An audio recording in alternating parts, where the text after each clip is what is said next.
All right, hello everyone. So today we are going to start the rest of your life in music theory.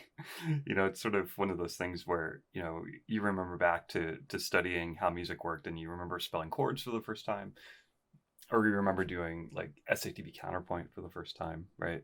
Um, this is kind of another big thing. We've spent so much time, talking about harmony and stuff. Now we're going to open up and sort of step back, and in some ways actually zoom in, and deal with more detail and more macro kind of understandings of music. And that's the idea of talking about form and also motivic analysis. It's just a totally different way of thinking about the moments in music that we're analyzing. So Schmertfo, right? If you remember back to previous discussions, this is our sound, harmony, melody, rhythm, timbre, form, and other. Other just being like, I guess literally anything, but usually other is like lyrics, text, something like that, maybe an extra musical thing. But these are the elements of music. This is your periodic table, right? These are everything that you study in music is made up of some component here. We have spent like an inordinate amount of time talking about harmony, like a ton, right? Secondary dominance, but also just 5/7s, inversions, dissonance, consonance, right? We spend a good amount of time talking about melody. This would be counterpoint, right? How two lines work together. And like really not any time talking about anything else. We've barely talked about sound. That's like, texture or like dynamics, stuff like that. We haven't talked about rhythm like at all because our rhythm theory in Western music is pretty bad and also not really necessary. It's not that it's not necessary. It's not that it doesn't have to be particularly good because our rhythms are not particularly complicated. If you were studying, South Indian classical tabla playing or something, you need a much more robust way of talking about the rhythms because that's a much more important aspect of that music. Our music is so insanely harmonic that we spend a lot of time working on that. And the language we have to talk about the harmony is also really advanced. Um, we're not going to talk about timbre at all. If you want to talk about timbre, that's another class actually. That's orchestration, and we haven't really talked about other. Occasionally, we do this in class where I'll ask you questions about like what's happening in the music or why, like, extra musically is this happening? What's the text doing? Text painting, all that kind of stuff. Today, we're going to talk about F, which is form. So form is just basically how music is organized through time, the temporality of music, how we experience it left to right. And then in a lot of ways, what's really cool about form, at least in my opinion, is that we perceive music linearly. We hear it linearly, right? You listen to a piece of music and it has a beginning, middle, and end. Or could have a beginning, middle, and end. Maybe it doesn't, but you kind of perceive it from left to right through time. Um, but what's really interesting is that you really don't. You listen to music and you think you're hearing it like this, but you actually are hearing this sort of spiraling going back, and music is repeating itself, and there's like literal repetitions and there's like sort of allusions to repeats and all kinds of stuff like that. And that's form. That's the structure of music, and I think it's really fascinating. Not only in like just a kind of intellectual way, but in a sort of like psychological way, right?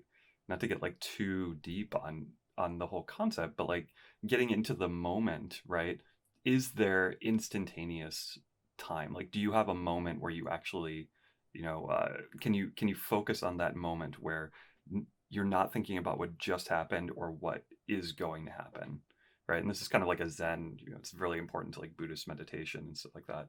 But like clearing your mind and thinking about just that one space, it's incredibly difficult to do. You have to train yourself really to do it very well. Like if you go and wash the dishes, all you think about is washing the dishes. You don't think about what you're going to do after you wash the dishes. Um, anyway, not to get again too deep about this, but we perceive music. We think we're hearing it in that moment, but you're really not. You're thinking about what you just heard, and you're thinking about what you're going to hear, and that's informed by like the way the music is structured, right? Sometimes people are alluding to what's going to happen, or they're referencing what did happen, or you're hearing a repeat. And on a repeat, what's really interesting is like even if you hear the same music literally again, you don't hear it the same way because you can't, because you're thinking about music differently because you've already heard it. And it's just really fascinating psychologically. So anyways, we're going to start talking about that concept today. The intro to this, I talked about this idea of like thinking macro and thinking micro, like zooming in, zooming out. Um, and I think I've used this in class before, this sort of picture and this metaphor of a tree, kind of what we're doing. We've spent a lot of time, like a ton of time, like looking at that moment. If you want to think about like the idea of looking at, if you're studying a tree, we've been studying a part of the bark of the tree, right? Um, and that's fine. That's like looking at a, you know, five. Oh, that's really big. That's like looking at a like a 5 6 5 of 5 on beat 2 of measure 5, right? That's such a small thing. Um, we can get even smaller than that sometimes and think about this idea of motive, and we're going to talk about that in a minute. And that's like the smallest thing we can look at in music. Um, a lot of our discussion in this class now will be transitioning from not just looking at this little tiny moment like that, but looking at the connection of those little tiny moments like this, and how those moments connect to make that. And you realize then, you're like, oh, these little things all kind of come together and they make this thing that looks like a branch, right? And you start zooming out and you perceive that, wow, there was actually all these little things here. We're making this one big branch. And then you go, oh my gosh, there's actually another branch over here. And then at a certain point, you're like, wait a minute, what are branches? And you realize, oh, branches are parts of, oh my gosh, this is a tree. That's amazing. And that's the cool thing. That's thinking about form, right? How this little like tiny moment informs this bigger thing, how that then is related to this one, and how these things are all related to these, and how all of that make this. And then there's even like more meta, larger ways to think about it, that this is like a tree, which could be movement 1, right? And movement 2 of the piece is this tree that's like, you know, sort of back here, right? And then there's a tree like over here, and that's movement 3. And then you look at these 3 pieces, and that's one big piece, right? And then how does that piece, maybe like a symphony or an album by an artist, how does that relate to their other output? How do all those trees inform the next one? Again, I think it's really interesting. Um, and the way that we're going to be able to talk about this objectively is what we're talking about today, right? Or introducing today. And that's like, how do you use the right symbology? How do you label these things? How do we make graphs, right? To dissect stuff so that you can have the ability to do this kind of, you know, interrelationship study. Again, I think it's really interesting. It's informed by harmony. So don't think that your harmonic work was for nothing. It's very important. And a lot of these things, especially in classical Western music, when we look at it, the form is dictated by how the harmony works. So you're going to see that like phrases, as we talk about them, happen around chords, and those chords are chords you've analyzed. And you know, the larger forms are dictated by modulating harmony, and those modulations are caused by secondary dominance, right? And then you'll see how it all interrelates. We're just kind of stepping back for a moment and looking at the structure before we start to apply everything together.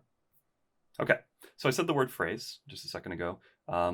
What is a phrase? You know, if we were talking in a room, I'd probably, you know, kind of crowdsource this a little bit. And I think some of the answers, you know, kick back are like, well, it's something I do, you know, I phrase something. And a lot of times students talk about the present progressive form of this. So you're phrasing it, how your phrasing works in a lesson or something like that, right? A phrase in its like definition, right? The way at least we're going to look at it in this class, it's the smallest musical idea that ends with a cadence.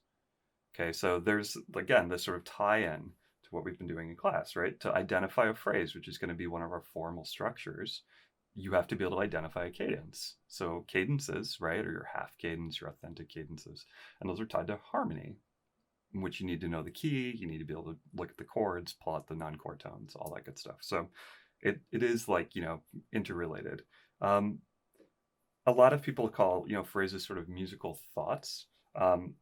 And I think that's great. Like that you have this idea that it's like it's an idea, right, that you're trying to express, or the composer is trying to express, that's goal oriented. Our thoughts are often, I think, goal oriented, right? You're moving towards something. And that in the same way, music is moving towards a cadence, right? Towards a point of repose. You're creating tension, right? With the harmony, and it's getting tenser, and then there's resolution. And a lot of our music is structured like that. A lot of our classical music, but also folk music, pop music, all that kind of stuff. A lot of times people will colloquially just call a phrase sort of like a sentence. And I think that's really good because it follows a similar structure, as we're going to see. Like You could say, what are you going to have for lunch today? Today I'm going to have a sandwich, right? And that really is very similar to how a musical phrase works, right? There's this concept that we're going to talk about called the antecedent, the question, what are you going to have for lunch today? And then there's the consequent, which is the answer. Today I'm going to have a sandwich, right? And it creates this sort of binary, right, of two different ideas.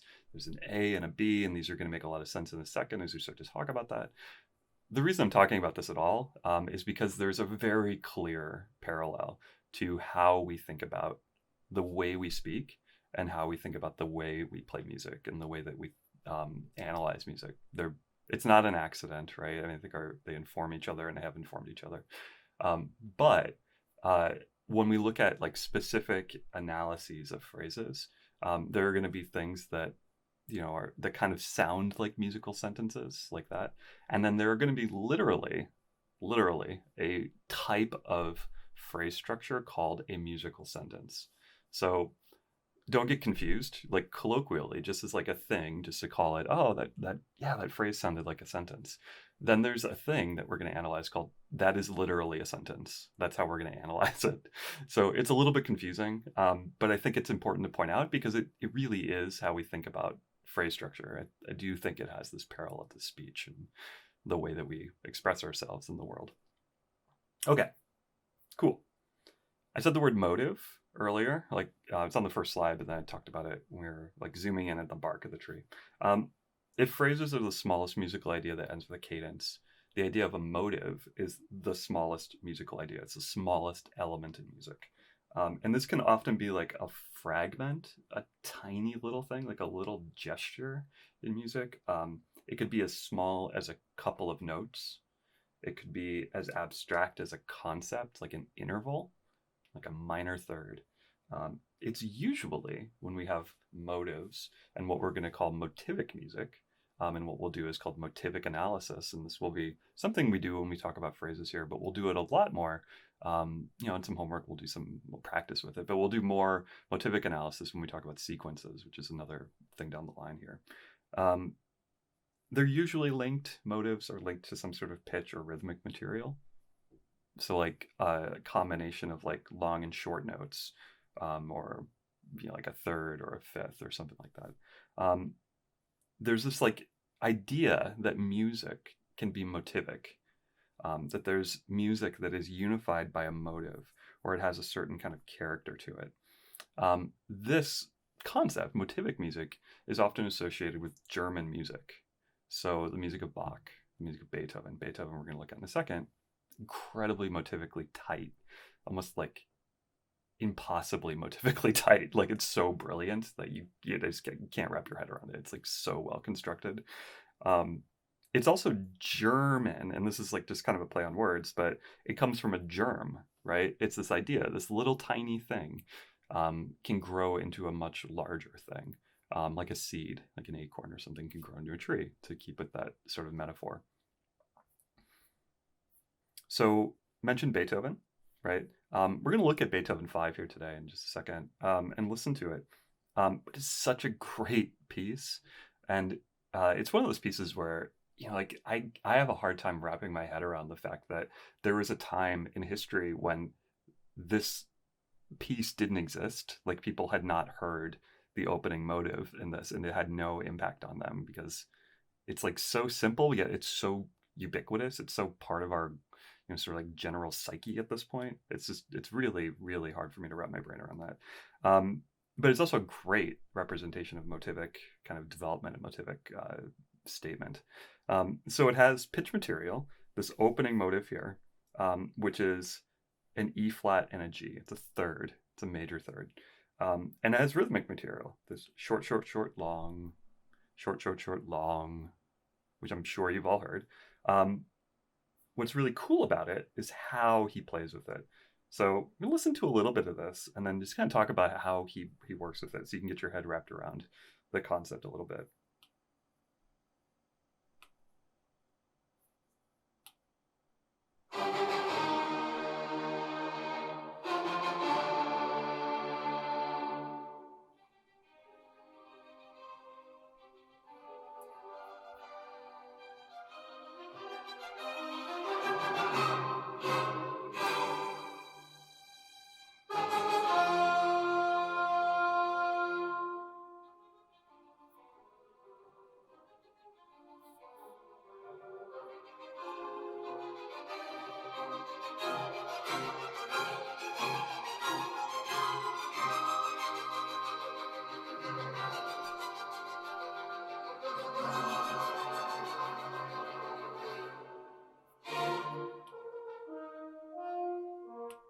It's so great. Sorry, I flipped the page there a little bit early because I was getting so excited to talk about that. But yeah, this is just unbelievably, like almost impossibly humanly tight. It's one of those things where, like, the more you study like this piece or any really great, transcendent work of Western art, the the more you're going to learn about it. Like, I've listened to this piece, I don't know, hundreds of times at this point, and you always hear something different, and it's always humbling. It's one of those, like, really profound things, like trying to imitate it. Like, someone gave you this material and said, write a piece. You never, ever, ever create something as tight and brilliant as the Beethoven. And that's not supposed to be discouraging. It's just like, it's like you're in awe of the ability of a human to do something like that. Yeah, so super motivic, right? You hear this idea, right? Which is this so to May, and I'm using solfege in C minor because that's what key we're in, and that's an easy way to talk about it. But so to May, and then Fa to Re. And what's so awesome is if you zoom in and look at this, right? That's E flat and G. It's a major third, and then he transposes it. We're going to talk about transformations here in a minute. But he transposes this. He just slides this down in what we'll call a sequence or transposition. You get then D and F. Well, that's a minor third, right? By sequencing or transposing it down diatonically. So in this tiny, tiny idea, right, he's unlocked the possibility of major third and minor third, short ideas and long ideas. It's like amazing, right? It's like there's so much music in that tiny little seed. And in fact, this piece is just like wrapped, or it's just like wrapped in with all the different transformations of this. This idea here, right? There it is again, there it is again, there it is again, there it is again, and he keeps changing it. This time it's a second, right? There's the third. Instead of having this like longer pause in between, now it just starts like cascading more quickly, right? It's the same music though. The harmony is 1 and 5. That's it. Or 7 diminished, or dominant harmony you want to analyze that. It's so cool, right? And like, again, sort of humbling and really tight and inspiring to study. So I mentioned a couple of things in there. One of them was the transformation. I talked about transpositions. Again, I used the word sequence. We're going to talk about that down the line a little bit. But suffice it to say, a sequence is just often a combination of like these motivic transformations, transpositions, and stuff like that. The question is, like, if you want music to be motivic, how do you change it over time, right? Well, I've come up with this system, which is not proprietary, but I linked it, or I listed it like this because it's easy to remember, which is triad. So you can either transpose the music, you can change the key by moving it up and down. You can retrograde it, so you can take the idea and you can play it backwards. You can invert it, so instead of like say ba ba ba bum like that, it goes ba ba ba bum. It goes up. Instead of something going down, it goes up, and something going down, it goes up, or up it goes down, or whatever the opposite of whatever I said was. You can augment, so augmentation, so make something longer, rhythmically longer. Instead of ba ba ba bum, it goes bum bum bum bum, and that could be through a rallentando, or it could be literally like doubling the length of the notes. Or you can use diminution. You can make it smaller. You can diminish it. Ba ba ba bum, ba ba ba ba bum, ba ba ba ba ba ba ba ba ba ba. That's just the idea, but it's been shrunk and like compacted. Really, really amazing. It's really easy to see this by show you on the app here. You get that idea, right? So we have, and then transpose down, and then he begins to like I said sequence it, but he's just like you can start like compacting it, right, and making it faster and transposing it more quickly. An inversion would be like this, maybe like that. Instead of going down like that, it goes up like that. You could do like this. You could transpose just an element of it, make it major. It's a little cheesy, but would work. The augmentation, right? You go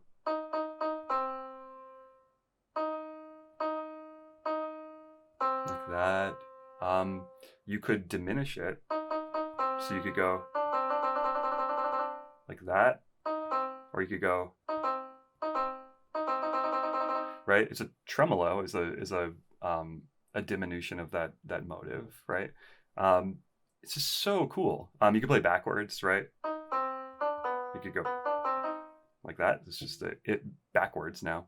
Like I said, so many possibilities through just those little transformations. And you guys are going to do a little assignment where you practice motivic transformations, transpositions, stuff like that, just to kind of wrap your head around it. If there's something you're very interested in, these are fundamental composition techniques, right? So if you were to take a composition class, a lot of time would be spent on just like practicing these. Not so, and this is an important thing, not so that like when you're writing music, you're necessarily thinking about this, but they become part of your language in the same way that you just speak. You just do these things naturally, and your music becomes very tight. It just becomes more, I don't know, I guess tight's the best word, maybe. It becomes more finely woven as opposed to, having holes and sort of lack of character. It's well developed. It's like a good novel, right? It just makes sense. The characters all interact correctly, and it just sort of flows correctly. Cool. And this is representation just sort of visually, right? So this is a transposition of that motive, right? And you could keep going down. Again, we'll talk about this a lot more when we talk about sequencing. But it's a big part of the music we're going to be studying when we want to be able to break it down in these non-harmonic ways, right? And that's kind of the overarching concept that we're going with for these introductory videos. Great, so we'll stop this video here, and then the next part, we'll start talking about actually graphing and phrases and all of that good stuff.